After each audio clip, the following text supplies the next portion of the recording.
अस्सलाम वालेकुम जी। So this is my 7 day of internship. तो आज मेरा 7th डे है इंटर्नशिप पे। तो आज के दिन की शुरुआत होती है जी टमाटो की सन ड्राई करने से। तो उसकी प्रिपरेशन हम लोग कर रहे हैं, उसको कटिंग कर रहे हैं क्योंकि आजकल धूप तो है नहीं तो ये सन ड्राई नहीं होती। तो इसके लिए हम लोगों को पहले ओवन में टाइम लगाना पड़ता है, फिर उसको उल्टा करके दोबारा से दो दफ़ा टाइम लगाना पड़ता है जिससे वो बिल्कुल ड्राई हो जाए। और भी इसको ऑयल वगैरह के अंदर उसका मसाला बना के तैयार करना होता है। तो आज हमारे यहाँ पर स्टाफ शेफ़ जो है वो छुट्टी पे थे, तो आज मैंने थोड़ी सी हेल्प की एक अंकल की कुकिंग करने में। तो आज हमारे किचन में जी बन रही थी चने की दाल। तो इनमें थोड़ी बहुत हेल्प कर दी। तो 12 से अपने काम पे वापस आई तो ये मैंने बेकिंग ट्रे ले ली थी और बेकिंग ट्रे में जितने भी सन ड्राई टमाटो के लिए करे थे वो मैंने उसको एक तरतीब दे दी। और फिर बारी आती है स्वीट पोटैटो की। तो एक बर्गर होता है, बर्गर और 2-3 डिशेज़ हैं, उसके साथ हम स्वीट पोटैटो सर्व करते हैं। तो ये उसकी कटिंग होती है और एक ही साइज़ में कटिंग की जाती है उसकी। मतलब इस बड़े सारे आलू में से सिर्फ हम लोग 2 पीस निकालते हैं। तो हमने इसको कटिंग करी थी। फ़र्स्ट टाइम मैंने कटिंग की यहाँ पर स्वीट पोटैटो की। तो साथ साथ जो था हमारे यहाँ पर एक शेफ़ रहमान है, वो मुझे गाइड कर रहे थे कि इसको इस तरीके से काटो, इस तरह काटो। तो मैं उनकी हेल्प के तौर पे जो था हेल्प लेके कटिंग करी थी। तो ये जी उसके लिए कटिंग हो रही थी, उसकी मैरिनेशन करनी थी और इसको मैरिनेट करके रख लेना होता है थोड़ी देर के लिए।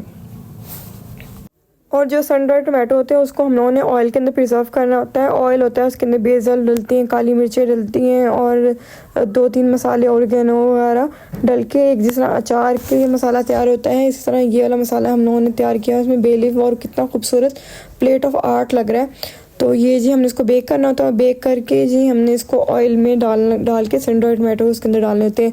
तो इसके बाद मेरी बारी आती है मशरूम चॉप करने की। तो एक हमने आज 2 तरह के मशरूम चॉप करने थे, एक बिल्कुल फ़ाइन चॉप करना था और एक से स्लाइस करने थे। तो यहाँ पर ये फ़ाइन चॉप मैं करने की तैयारी कर रही हूँ मशरूम को। मैंने मशरूम को पहले बारीक बारीक काट लिया और उसके बाद उसको बिल्कुल फ़ाइन चॉप कर दिया था टोके से। तो ये पहले जी हो रहे हैं स्लाइस हो रहे हैं। पहले हमने सारे मशरूम को स्लाइस कर लेते हैं और इसी को हम लोग फाइन चॉप कर लेते हैं। और अब ये जी हो रही है फ़ाइन चॉप। अब ये मैंने टोका ले लिया स्लाइस पे, जो मैंने स्लाइस की जो मशरूम उसको मैंने फ़ाइन चॉप कर लिया और कुछ इस तरीके से हम लोगों ने इसको कर लिया था बिल्कुल बारीक बारीक। और फिर बारी आती है अब ये स्वीट पोटैटो की। इसको हमने मैरिनेशन तैयार करनी थी, इसके ऊपर थोड़ा कॉर्नफ्लोर, काली मिर्च, नमक वगैरह लगाना था। और फिर काली मिर्चें हमारे पास ख़त्म हुई थी तो वो भी मैंने उसका पाउडर बनाना था। तो काली मिर्चें मैंने ले ली और उसको ब्लेंडर में डाल लिया और इसके अच्छा सा हम लोगों ने पाउडर बना लिया। फिर उसकी बारी जाती है पिज़्ज़ा की। तो यहाँ पर एक बहुत अच्छा पिज़्ज़ा बन रहा था तो मेरा बहुत ख्वाहिश थी कि मैं भी देखूँ जी पिज़्ज़ा कैसा बनता है। यहाँ पे तंदूर में पिज़्ज़ा लगाया जाता है।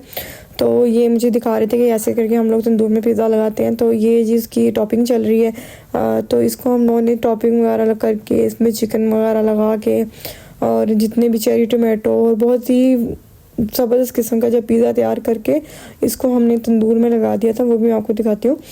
तो ये देखिए तंदूर में जाने लगा है, बहुत ही बेहतरीन सा पिज़्ज़ा जी तैयार हो रहा है, बहुत ज़्यादा। और फिर ये जो सन ड्राई टमाटो हम लोगों ने इसकी तैयारी की हुई थी, इसको सैम्पल कर लिया था ट्रे में और फिर इसको ओवन में 20 मिनट्स के लिए हम लोगों ने बेक कर लिया था। और जी फिर इसके बाद बारी आती है स्लाइस मशरूम की, जो मैंने पहले बताया था कि स्लाइस मशरूम हो गए थे। और फिर मैंने कॉटम जाना था, फिर मैंने यहाँ पर इम्तियाज़ से केक भी ले लिया था, मैंने और सनिया ने मिलकर खाया। और फिर इसके बाद ये जी आज हमारे किचन के अंदर निहारी बन रही है, उसी की तैयारी हो रही है। तो आज हमने बस सीखी निहारी। और प्लीज़ मेरा यूट्यूब चैनल भी, इसको भी लाइक सब्सक्राइब और शेयर कर दिया करें। प्लीज़ ज़रूर शेयर किया करें मेरे चैनल को। मैं इतनी मेहनत से वीडियो बनाती हूँ और अपना टाइम देती हूँ, तो आप लोग प्लीज़ मेरी वीडियो को शेयर कर दिया करें, बहुत मेहरबानी होगी। तो जी आज ये हमारे किचन में बड़ी ज़बरदस्त निहारी और उसकी लास्ट तस्वीरें हैं और इंशाल्लाह कल आपसे फिर मुलाकात होती है। अल्लाह हाफिज़।